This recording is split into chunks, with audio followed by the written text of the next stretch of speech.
notre chaîne YouTube CS Nyota, à laquelle je vous conseillerais de vous abonner pour vous permettre de suivre certaines leçons. Je m'appelle Monsieur André Ritis Kionga. Je suis professeur de sciences commerciales au CS Nyota. Aujourd'hui, nous allons partager avec vous notre cours de comptabilité générale niveau 1, c'est-à-dire la comptabilité de troisième commercial et gestion. Bien. Chers élèves, avant notre séparation, nous avons commencé un grand chapitre qui a porté sur l'étude détaillée de certains comptes, pas tous les comptes, de certains comptes.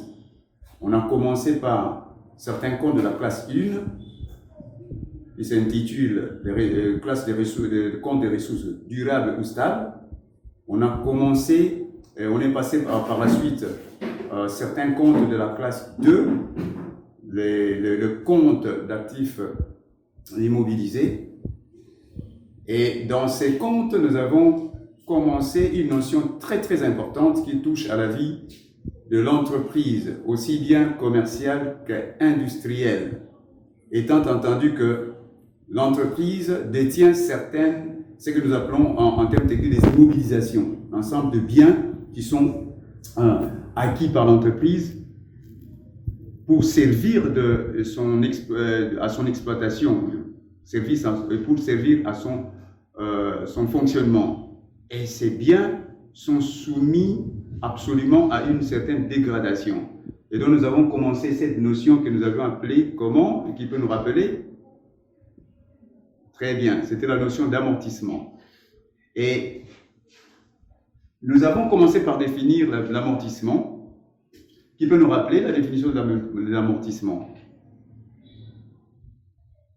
Très bien, exactement. Nous avions dit que l'amortissement est la constatation comptable de la dépréciation ou de la diminution de la valeur, mais quel type de valeur? Valeur monétaire d'un immobilisé ou d'une immobilisation.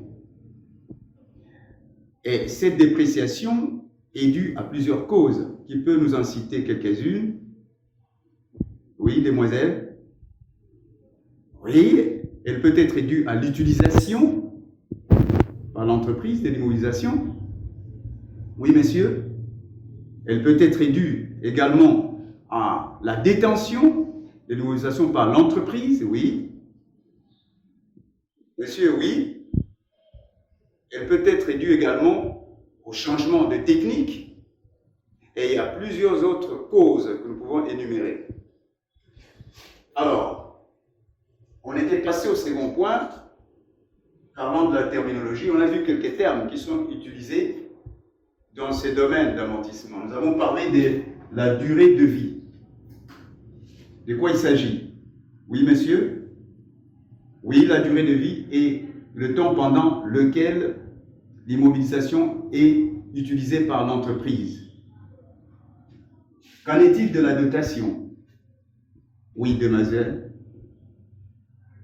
Oui, la dotation, comme la demoiselle vient de nous rappeler, que nous appelons en d'autres termes l'annuité, c'est la fraction de la charge annuelle. Soit dit en passant que l'amortissement constitue une charge pour l'entreprise. Et cette charge, elle est constatée aussi annuellement à la fin de chaque exercice. Et cette constatation, justement, est appelée dotation ou annuité. Dans le terme annuité, nous avons le mot année. Et la valeur nette comptable, c'est quoi alors? Oui, messieurs? Très bien. La valeur nette comptable n'est rien d'autre que la différence entre la valeur d'origine ou la valeur d'acquisition de l'immobilisation et les amortissements qui ont été constatés pendant l'exercice comptable. Et la valeur résiduelle, qui peut nous rappeler, c'est quoi la valeur résiduelle? Oui, monsieur? Très bien. La valeur résiduelle n'est autre que dans le mot résiduel, nous voyons d'abord le terme résidu qui signifie le reste, ce qui reste comme valeur d'une immobilisation. Alors, quant au traitement comptable ou la comptabilisation de l'amortissement, j'avais insisté sur une écriture, l'écriture qui est majeure pratiquement, celle qui consiste à constater justement cette charge que l'année supporte, mais à la fin de l'exercice. Nous avions dit que cette charge est comptabilisée au débit d'un compte de charge. Qui peut nous rappeler, il s'agit de quel compte de charge? Oui, monsieur? Très bien. Le compte 68.1, dotation aux amortissements d'exploitation. En revanche, au crédit, nous retrouvons le compte qui touche justement à la dépréciation des immobilisations. Et ce compte, nous avons intitulé amortissement sur immobilisation 28.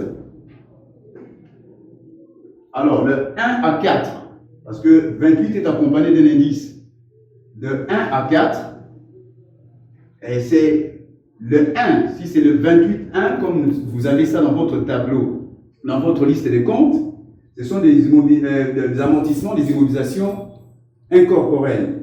Les corporelles, 28.2. L'indice 2 représente le terrain. 28.3. L'indice 3 représente le bâtiment. 28.4. L'indice 4 représente le matériel, le mobilier, ainsi de suite. Alors, ça c'est l'écriture qu'il faut retenir. Venons-en maintenant à notre leçon du jour. Si je vous pose la question de savoir, lorsqu'un architecte veut bâtir une maison, veut construire une maison, il commence par quoi? Il a besoin de quoi pour la construction de sa maison? Oui, demoiselle. Ah, il doit élaborer un plan. Il doit commencer par le plan de la maison. Très bien. Alors aujourd'hui, nous allons voir le point suivant de la notion d'amortissement, le plan d'amortissement. Nous allons commencer par définir le plan d'amortissement. C'est quoi en fait? Le plan d'amortissement n'est autre que la traduction comptable de la répartition justement de la valeur amortissable d'un actif, d'une immobilisation en fonction de la durée d'utilisation par l'entreprise. Lorsque l'entreprise utilise une immobilisation qui se déprécie en termes monétaires, eh bien, on doit répartir cette dépréciation-là en autant d'années de vie de l'immobilisation. Eh bien, c'est dans un plan, donc l'amortissement ne se fait pas au hasard ou n'importe comment, c'est suivant un plan d'amortissement qu'on appelle aussi fiche d'amortissement. Et c'est d'ailleurs ces plans d'amortissement qui constituent le soubassement lors de la comptabilisation, la pièce par excellence qui justifie l'opération d'enregistrement dans le journal. Et parlons des variables de ces plans. Qu'est-ce qui est retenu dans ce plan? Plusieurs variables, parmi lesquelles nous avons la valeur amortissable, c'est-à-dire la valeur d'origine. D'autres auteurs utilisent le coût direct d'achat. Bien entendu, lorsqu'on acquiert une immobilisation, on acquiert ça à un prix d'achat. Dès lors qu'on ajoute à ce prix d'achat les frais d'achat, ça constitue le coût direct d'achat en ce moment-là. Mais sous déduction de la valeur résiduelle, j'ouvre une petite parenthèse que je vais refermer immédiatement. On déduit la valeur résiduelle dans quel cas? Là, dans le cas où il s'agirait d'une immobilisation qui a été acquise, mais bien entendu, et qui a déjà connu une certaine dépréciation, un certain amortissement. Mais l'entreprise se décide de la céder ou de la vendre et n'est pas totalement amortie. il garde une valeur. Et cette valeur, c'est cette valeur résiduelle. En ce moment-là, quand il faudra amortir une telle immobilisation, il faut déduire cette valeur résiduelle. Parlons de système d'amortissement. Eh bien, nous sommes en système comptable OHADA. L'OHADA laisse à chaque pays qui est membre la liberté de se choisir un système. Ici, chez nous, en RD Congo, le Code général d'impôt retient deux systèmes d'amortissement. Nous avons le système d'amortissement linéaire ou constant et le système d'amortissement dégressif. En ce qui nous concerne, en troisième, nous allons parler du système linéaire. Alors, il y a un mode de calcul dans ce système linéaire. Il nous faudra, dans un premier temps, connaître le taux d'amortissement. Quand il faudra amortir une immobilisation, le taux d'amortissement est obtenu comment? En prenant 100 par la durée d'utilisation de l'immobilisation. Nous symbolisons par N. 100 divisé par N, nous avons le taux qui est exprimé en pourcentage, bien entendu. Nous avons aussi l'autre variable, l'annuité, que nous avons appelée dotation en d'autres termes. Comment elle est obtenue? En prenant la valeur d'origine, la valeur d'acquisition, valeur d'achat de l'immobilisation, multipliée par le taux que nous venons de trouver, divisé par 100. Ou, tout simplement, vous prenez la valeur d'origine divisée par la durée d'utilisation de votre immobilisation. Vous avez la dotation, c'est-à-dire la charge annuelle de l'exercice. La valeur nette comptable, quant à elle, elle est obtenue comment? En prenant la valeur d'origine de laquelle vous déduisez le cumul d'amortissement constaté pendant l'exercice. Ça, c'est la valeur nette comptable. Donc, comptablement, quand il faudra évaluer une immobilisation, voilà comment il faut le faire. Venons-en maintenant à notre application du jour. Voilà. Je me ferai le devoir de résoudre cet exercice personnellement et quant à vous, votre tour viendra. Voilà. Nous avons cet exercice. Je le lis in extenso. La société Mbuyamba a acquis et mis en service le 1er janvier 2013 un matériel de transport de marque Mercedes V12 dont le coût d'achat est de 15 000 francs congolais.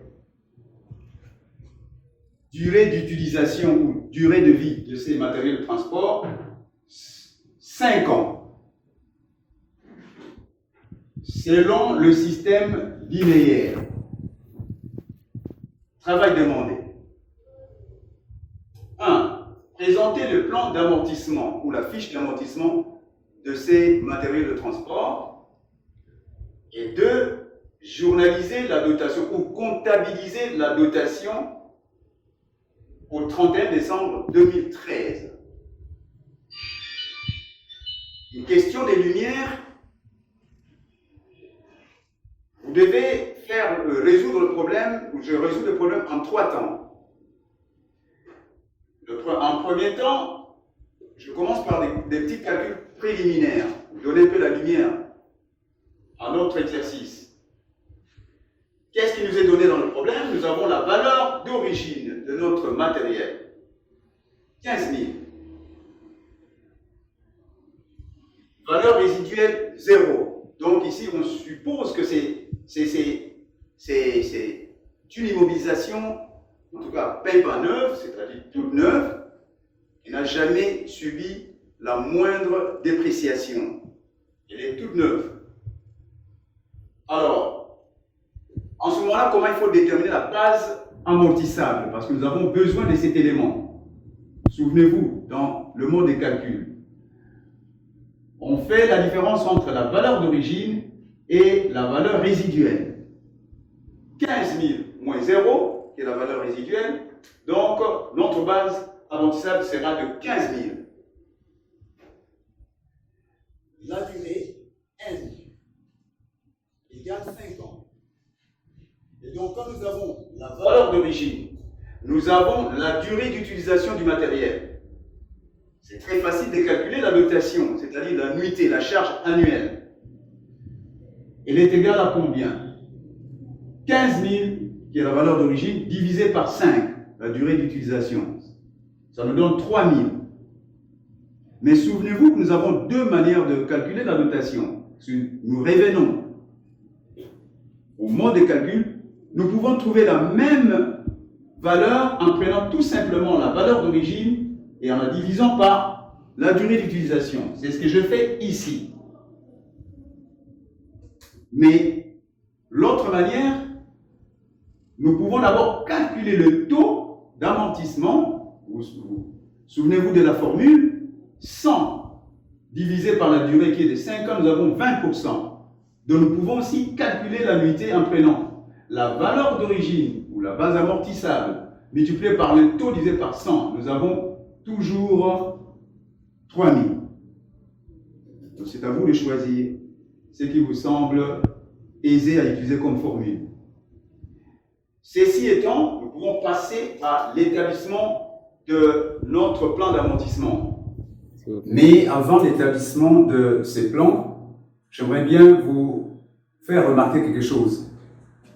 Que le plan proprement dit est constitué de deux parties. Nous avons la partie que je peux qualifier d'en-tête, qui contient certains éléments, entre autres la désignation de l'immobilisation, la date d'acquisition, sa mise en service, le taux d'amortissement et bien d'autres éléments. C'est dans la tête. Mais moi, je repris seulement la partie corps ou la partie qui retrace justement la répartition de la valeur amortissable.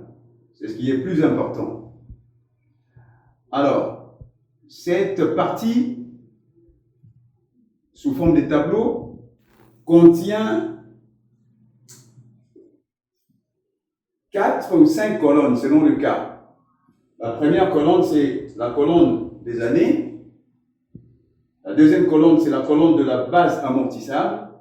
Troisième colonne, c'est la colonne de l'annuité, que nous appelons autrement dotation. Quatrième colonne, c'est la colonne de cumul d'amortissement. Et la cinquième, c'est la colonne de la valeur nette comptable. Alors, notre immobilisation, nous avons dit, est amortissable pendant 5 ans. La durée de vie, c'est 5 ans. Dans la première colonne, j'ai repris les 5 années. L'immobilisation a été acquise en 2013, la première année, 2014, 2015, troisième année, 2016, quatrième année, jusqu'en 2017, qui est la cinquième année. Alors, la base amortissable reste la même, inchangée. À la première année, à la deuxième année, jusqu'à la cinquième année, il n'y a pas de changement de la base amortissable. C'est sur la même base. La dotation ou l'annuité, la fraction de la charge annuelle, mêmement, on ne change pas. À la fin de l'exercice, à la fin de chaque année, nous comptabilisons la même charge jusqu'à atteindre les 5 années d'utilisation. Et le cumul, c'est ici où je vous demanderai d'être un peu plus attentif. C'est la quatrième et la cinquième colonne. Regardez. Comment trouve-t-on le cumul d'amortissement? Nous sommes à la première année. Le 1er janvier 2013 jusqu'au 31 décembre 2013 de la même année, si on vous demande quel est le cumul d'amortissement, naturellement, ça ne sera que 3000, c'est-à-dire la valeur de la dotation. Pourquoi? Parce que nous venons de commencer. C'est le premier exercice sur les 5 ans, dont le cumul à ce stade n'est que de 3000. En ce moment-là, s'il vous est demandé de calculer la valeur nette comptable à cette date-là, au 31 décembre 2013, vous aurez quoi? Souvenez-vous de la formule de la valeur nette comptable. C'est la valeur d'origine de la base amortissable moins le cumul d'amortissement. Base amortissable ou valeur d'origine 15 000 moins 3 000 vous donne 12 000. Donc comptablement, au 31 décembre 2003, la valeur de votre Mercedes n'est plus les 15 000, c'est 12 000. Vous voyez déjà, il y a une diminution. Deuxième année, 2014. Comment obtient-on le 6 000 de cumul? C'est-à-dire, nous prenons l'amortissement de 2013 auquel on ajoute la dotation de 2014 de cette année-là, 3 000 plus la charge de cette année-là, on n'aura plus 3 000, ça sera cette fois-là 6 000.